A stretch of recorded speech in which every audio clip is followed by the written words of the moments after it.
I surmise, therefore, Mr. Chair, that masyadong magulo itong nangyayaring ito nung panahon ng former administration. Di para bang ang ating kapulisan ay hindi nag-iimbestiga. So I surmise, Mr. Chair, that the police actually were not properly investigating because of the policy of the administration, because of the policy of the former president, na kung yan, nanlaban ng kaunti yan, patayin nyo na at I have your back. Ako ang magpoprotekta sa inyo. And I would even think, I do not know, Major General, you could be able to tell me if I'm right or wrong, no? Okay lang sa akin.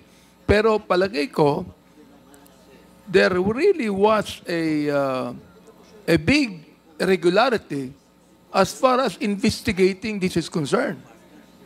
Oh, just imagine, we have more than 7,000 na napatay, but only 52 are being investigated. And 37 of them, wala na because hindi na umano yung biktima. Now, the thing is this, I don't think that it is the NBI that should be first in the scene. It must be the policeman that should be in the scene of the crime. Am I right, Major General? You are correct, Your Honor. It's supposed to be the PNP, especially the SOCO, that will process the crime scene, especially in the event of armed confrontation, Your Honor. Mr. Chair, why do you always have to give that to IAS? Why don't the SOCO be the one to investigate on it, motu proprio? It is within their mandate, Your Honor. The IAS has the motu proprio. No. It's not the mandate of the IAS is to investigate an administrative case. Of course, kasama yung criminal dun eh. Pero still, the IAS should be independent from the Philippine National Police. Therefore, the Philippine National Police must also conduct their own investigation on the matter. Am I right, Major General? That's correct, Your Honor. As I have mentioned, it is being part of the SOCO operations. And as I have mentioned, once an irregularity has been found based on the processing, corresponding actions is also being recommended, Your Honor. Mr. Chair?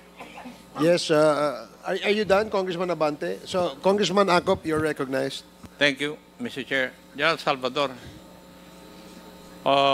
may I know the basis why IAS should be the one to investigate incidents involving police officers where firearms are used?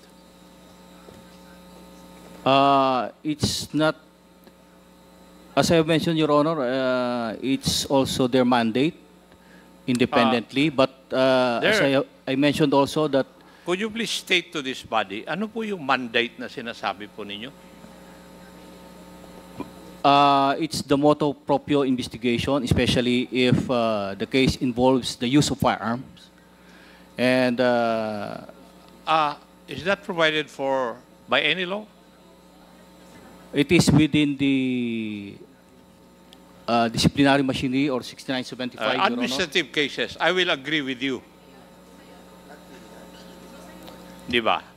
Kasi... Opo, nasa batas po, Your Honor. I do not know. That's why I'm asking, because during our time, the agency that investigates these events or these incidents would be the CIDG.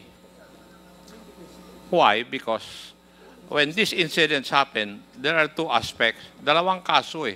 Administrative at saka criminal. Now, is the IAS equipped to conduct criminal investigation? It is... please answer my question first. Is the IAS equipped or does it have the capacity to conduct criminal investigation? I believe so, Your Honor. Oh. On the basis of the findings of every... The IAS is basically an agency which investigates the administrative aspect of this issue. Would you agree with that? Yes, Your Honor, but Yes. as I have mentioned, Kaya nga they can always recommend. Sinasabi kanina ni Mr. Sarmenta na grave neglect of duty na yung one eh. That is administrative offense. Pero ano yung criminal offense na final ninyo? I have been consistent with my response, Your Honor, because Hindi ko this naman is- sinasabi na hindi ka consistent. Ang question ko, yung sagot mo. Kasi, hindi ba't sabi ko, you give me the basis why IAS is supposed to conduct this kind of investigations.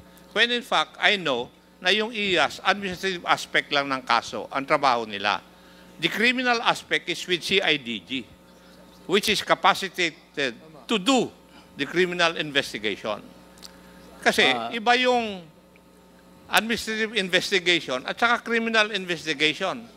Doon pa lang sa evidence that is required, magkaiba na yung dalawa eh. So, how can you tell me that the IAS is capacitated to conduct criminal investigation? Well, You tell me, what is that mandate that you are telling me?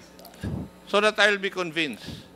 it is, they have the powers to file appropriate criminal cases against PNP members because before the court as evidence warrants and assist in the prosecution of the case. Tulad nung binabanggit namin, Your Honor, wala silang pinagkaiba sa investigator on case na kung may mga ebidensya on the basis of findings of the SOCO. Doon sa kaso na sinasabi ni Mr. Sarmenta, ano po yung criminal case na na-file? Well, we will have to check on the record, Your Honor, for a while. Yan nga yung sinasabi ko eh. I believe that they are telling us as to the specific case, Your Honor. Meron po bang criminal case, Mr. Sarmenta, na final? There was a case in the Ombudsman po. The IAS case po is NES NMP PCI 180054, which is basically a series of grave neglect of duty on Colonel Lito Patay, the QCPD Administrative. station. And then on the policeman involved, grave neglect of duty, grave misconduct, and conduct unbecoming. Those are all administrative cases, which is Let me- under the jurisdiction of the Ombudsman, both criminal and administrative. There was a separate filing at the Ombudsman po initiated by the CHR, OMBPC 180092. This is for murder. And it was dismissed by the Ombudsman. Yan yung criminal aspect. Yun nga yung sinasabi ko eh. Ang nangyayari, General Salvador, administrative aspect lang or administrative cases lang ang fina-file ng IAS. Why? Because it's their mandate. But, Your Honor, they are also not prevented to file the criminal I would case. agree with you. Yes. But supposing I will ask you to give to this committee or submit to this committee ano yung mga cases na involved sa extrajudicial killings na na-file ng criminal case by IAS to prove your point. We will wait for the IAS to respond to that, Your Honor. Yes. And that is why, Mr. Chair, may I move that we invite the Director of IAS in the next hearing para masettle tong issue nito? Okay, there's a motion to invite the head of the IAS. Second, And duly seconded. Any objection? Hearing none, the said motion is now approved. Mr. Chair, I also would like to inform the body, especially our, I like Attorney Conti and Mr. Meta, that this morning, the Committee on Appropriations already approved, no? The Committee on Human Rights was the first one who approved that. But today, already approved the CHR charter. Oo. Now, Mr. Chair, I think that there should not only be a review of these cases, there ought to be a reinvestigation of these cases, Mr. Chair. Would that be the kind of mandate the Philippine National Police also has?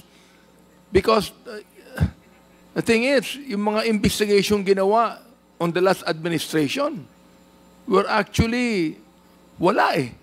Wala nangyari. So, I'd like to ask Major General Salvador, would you agree that all of those victims of the extrajudicial killings, more than 7,000 of them or more, should be reinvestigated further. Mayor General. Yes, Your Honor, it's possible for investigation. Therefore, Mr. Chair, if it's possible, then I would strongly suggest that these victims should be reinvestigated so that the proper charges in court should be filed. Mr. Chair. Mayor General, would you please answer? Yes, Your Honor. It's a matter of the inventory of cases, and I believe it will be coinciding with the cases of the Internal Affairs Service. I would believe that in this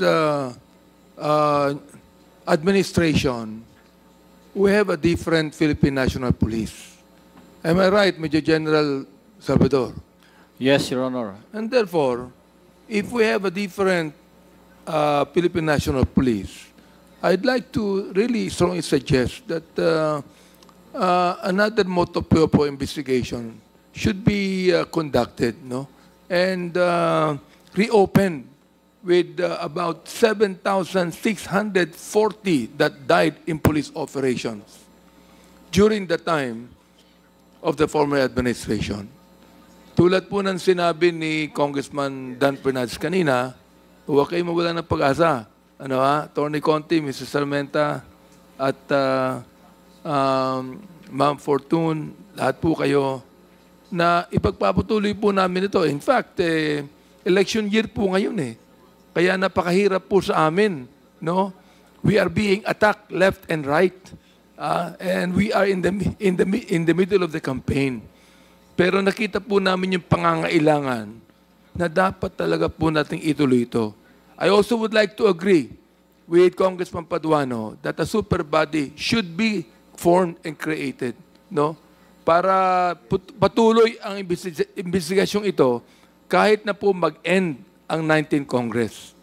Well, we would like also to recognize Reverend Noel.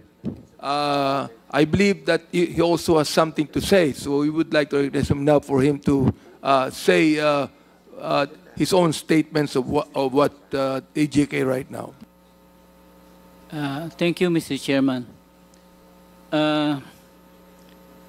Bilang kinatawan ng mga nanay ng biktima ng EJK, we would like to suggest a truth commission to continue the investigation. Kasi we see the impunity will logically continue with the killings. This truth commission, we suggest, is to continue investigating in view of the prosecution of the mastermind and the perpetrators. We should be selective. And another suggestion is, we suggest that there would be a compensation bill to compensate the victims na walang po ng breadwinner ang mga nanay. Thousands of them. But until now, they are suffering injustice. Nobody helped them. The policemen who were killed, there were system of reward. Pero yung mga biktima, walang tulong. That's why we would like to request, if there would be, if it is contemplated that there would be a compensation bill na bigyan ng scholarship yung mga anak ng victims or kabuhayan or dissenting bahay para matulungan sila. And then, finally, security. Hanggang ngayon may mga threats pa rin ng mga victims. Yun lang po. Maraming salamat po, Reverend Noel. No? Maganda po yung sinabi ninyo. In fact, nung iniimbestigahan po itong sinimulan natin sa Committee on Human Rights, ay napag-usapan na po yung Truth Commission. Ngayon po ito'y inulit ni Congressman Paduano na magkaroon tayo ng super body to actually investigate on this. At ito iniisip na namin, at hayaan nyo, Reverend Noel, pag-uusapan po namin ito ng Quadcom tungkol po sa Truth Commission sapagkat nais po nating ipagpatuloy itong investigasyon na ito sa EJK kahit na po matapos ang kongresong ito. Sapagkat June 30 po, bago ng kongreso, 20th Congress na. Oo. At nais ko sana kahit na po bago ang may bago ng kongreso na kaming dalawa na lang po ni Congressman ako ang may iiwan, may pagpapatuloy po namin itong Quadcom na ito. Pero between that, siguro po before we actually complete our investigation, that we now would like to really create a truth commission on this or a super body that would continue to investigate. Ano? So, do we have any other witness here or sole speaker that have not spoken yet? And we would like him to also speak and give us their view on the matter.